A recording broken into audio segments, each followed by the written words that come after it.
Dalam hidup gue pernah mengalami masa-masa yang suram.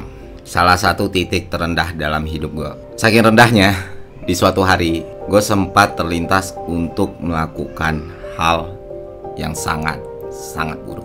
Nah, di tengah kekalutan tersebut, di tengah pikiran yang sangat menyiksa tersebut, gue nggak sengaja melihat notifikasi chat WA gue di handphone. Dan di grup tersebut, salah satu rekan kantor gue memberitahu kalau One Piece chapter 784 sudah rilis. Di chapter itulah pertama kalinya kita melihat form gear 4-nya Luffy. Nah, setelah membaca chapter tersebut, tiba-tiba gue sangat excited, gue sangat bersemangat. Gue menanamkan sebuah tekad di dalam diri gue. Mau seberat apapun hidup yang gue jalani, mau sebesar apapun masalah yang gue hadapi, gue akan berusaha sebisa mungkin untuk mempertahankan kehidupan yang gue miliki. Karena sebelum One Piece tamat, gue nggak mau mati.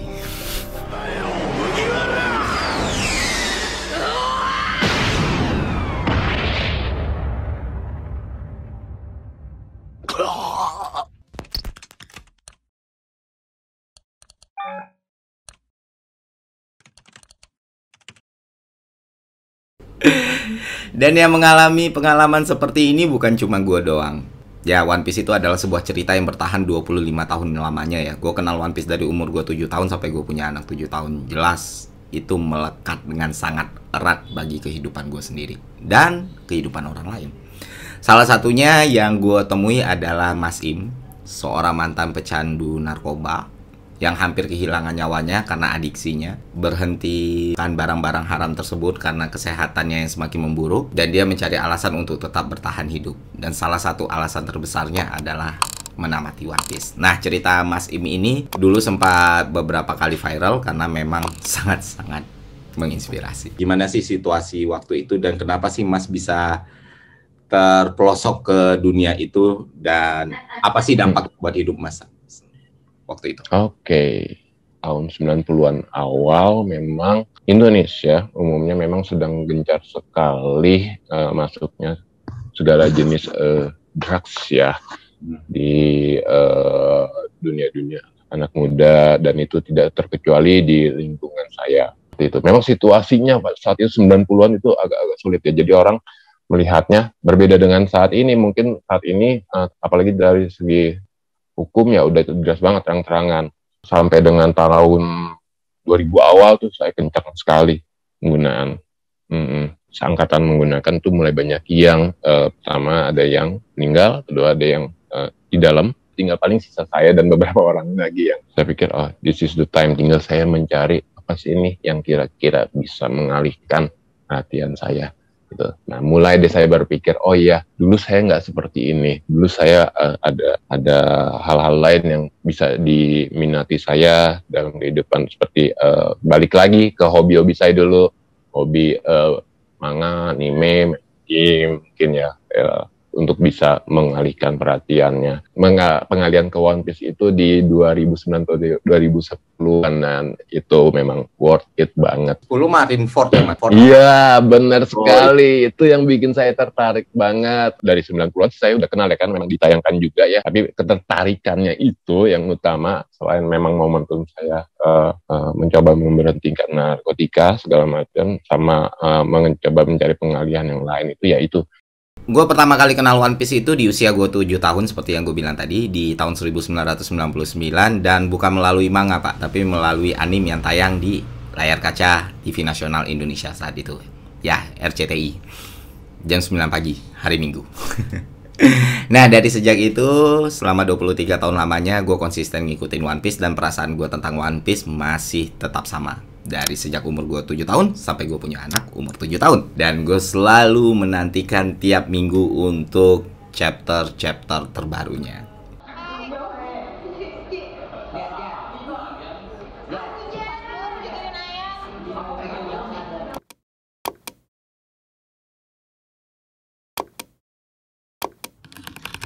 Dan gue yakin baik kalian yang ngikuti One Piece ataupun gak ngikutin One Piece, cerita-cerita kayak gini sudah sangat familiar ya.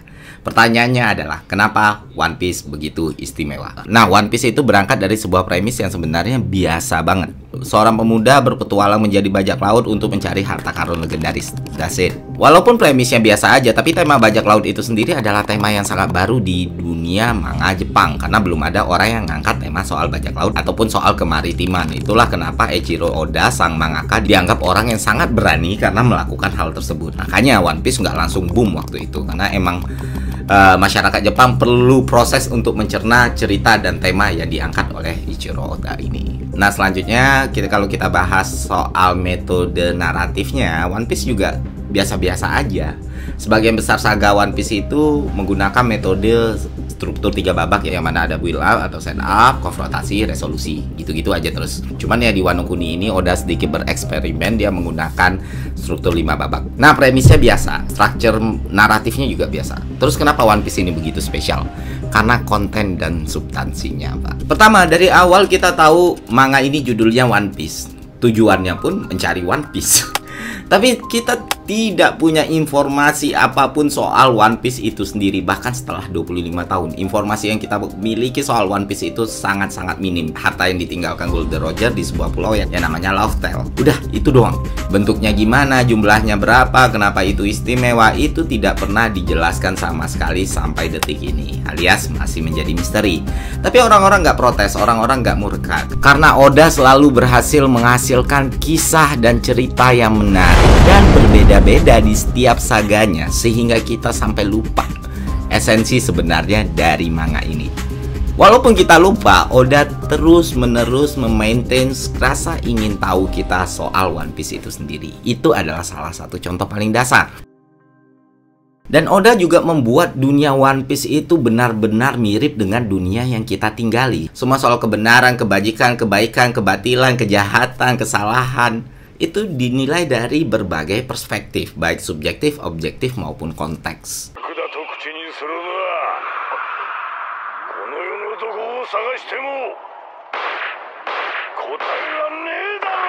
Semua tidak berjalan hitam putih, Pak, di One Piece. Luffy sang protagonis adalah seorang bajak laut. Tapi apakah semua bajak laut baik? Enggak. Di dunia One Piece, pemerintah dunia dan Marine sering dianggap sebagai antagonis. Tapi apakah semua Marine ataupun pemerintah dunia itu orang jahat? Ya enggak juga. Tokoh baik berada di pihak jahat ataupun tokoh jahat berada di pihak baik adalah hal yang sangat-sangat lumrah di One Piece.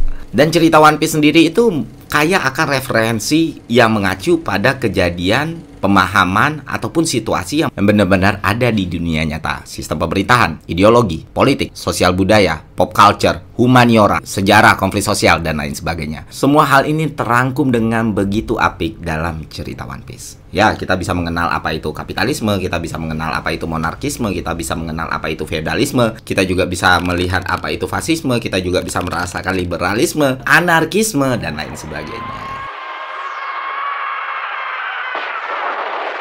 Dan kita juga akan sangat mudah mengenali berbagai karakter One Piece yang benar-benar terinspirasi dari dunia nyata. Misalnya kayak Gandhi, Gorbachev, bahkan sampai Karl Marx. Dan hal ini sangat-sangat menarik untuk dibahas lebih lanjut ya. Tapi nggak di konten kali ini, karena gue nggak cuma mau buat konten One Piece sekali. Kalau sekarang gue buat juga, nanti jadi kepanjangan. Tema ini kita bahas di lain kesempatan. Oke? Sabar.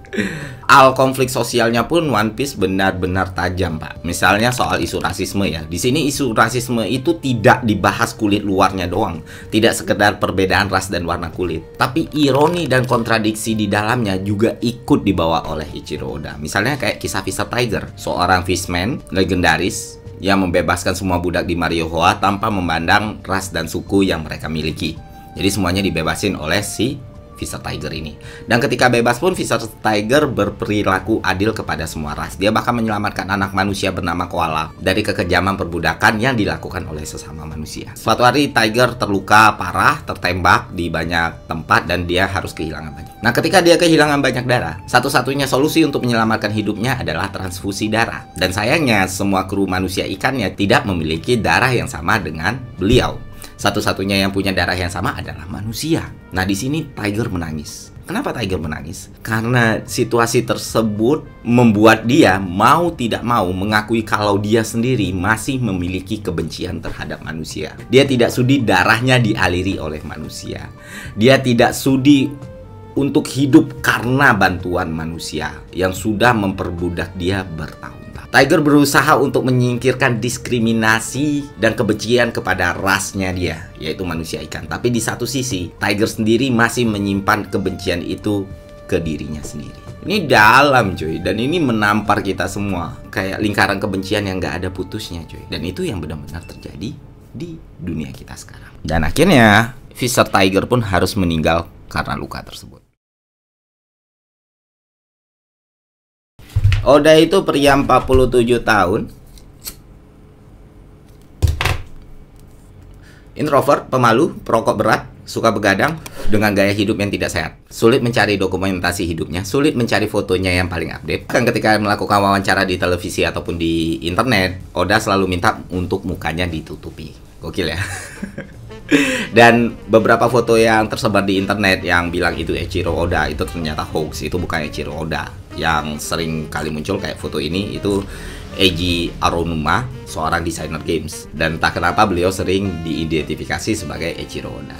Cuman ya tetap ada foto-foto Oda yang nyebar di publik itu ada, tapi foto-foto dia waktu muda mostly. Kalau sekarang itu makin sulit untuk dicari tahu gitu. Dan kesuksesan One Piece sendiri tidak lepas dari tangan dingin beliau. Dan hebatnya ini dilakukan sendiri cuy. Jadi 12 tahun yang lalu Oda pernah melakukan wawancara. Dia ditanya kenapa mangaka sebesar Eiichiro Oda tidak menggunakan asisten untuk menggambar. Oda cuma menjawab, kenapa dia masih menggambar sendiri? Alasannya adalah ketika One Piece berhasil, dia bisa benar-benar menikmati keberhasilan itu secara optimal. Tapi ketika One Piece gagal, dia nggak akan nyalahin orang lain.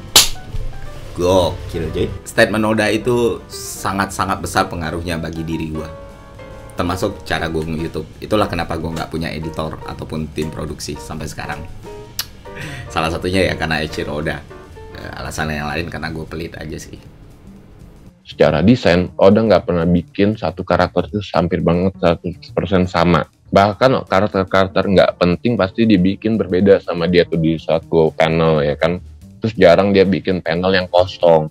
Kalau misalnya, bukan saya bilang ini buruk, misalnya Bleach ya. Bleach itu kan biasanya kan kosong tuh, latar belakangnya tuh. Oh dia ini pasti ada latarnya itu ya kan.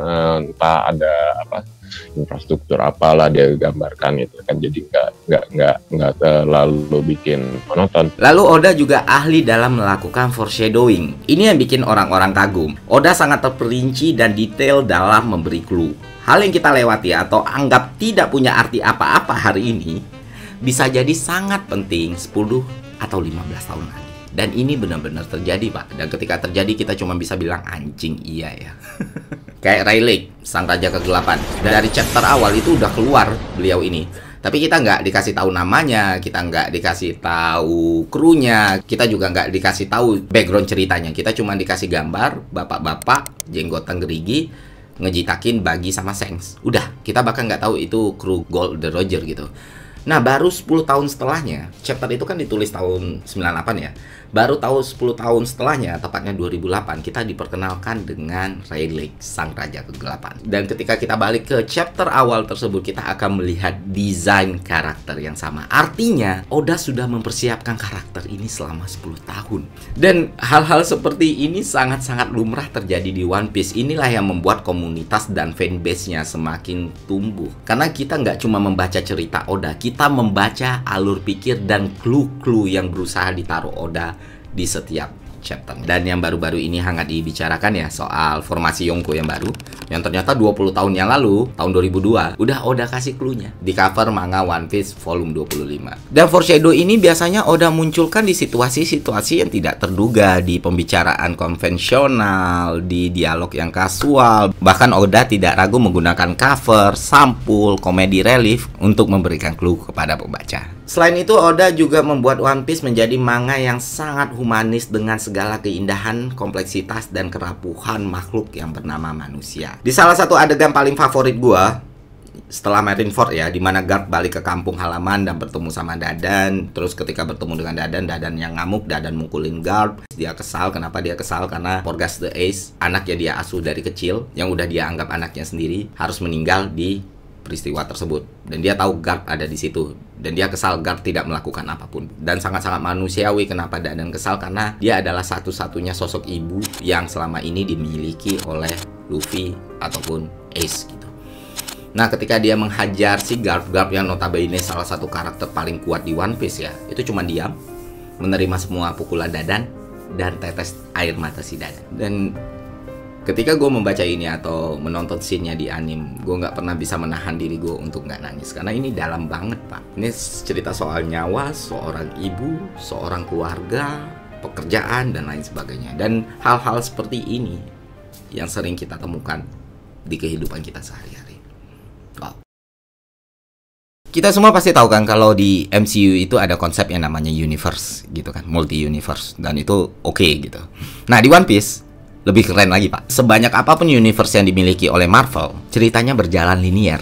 Tapi di dunianya One Piece, semua berjalan paralel. Dinamikanya hidup. Kayak dunia nyata beneran. Kita punya cerita di sini, tapi ada orang yang punya cerita di sana. Ada orang yang punya cerita besar, poros dunia, poros perhatian.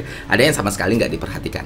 Begitulah One Piece. Ketika One Piece dimulai, cerita Luffy itu ternyata hanyalah bagian kecil dari sebuah cerita besar yang terjadi dalam dunia One Piece. Dari yang cerita pinggiran, Luffy sekarang jadi poros utama di dunia One Piece itu sendiri. Dan itu terjadi secara natural dan alami, cuy. Bukan dipaksain yang tiba-tiba gitu aja. Ada proses dan tahapan-tahapan yang harus dilakukan oleh seorang Monkey D. Luffy untuk mencapai exposure seperti itu.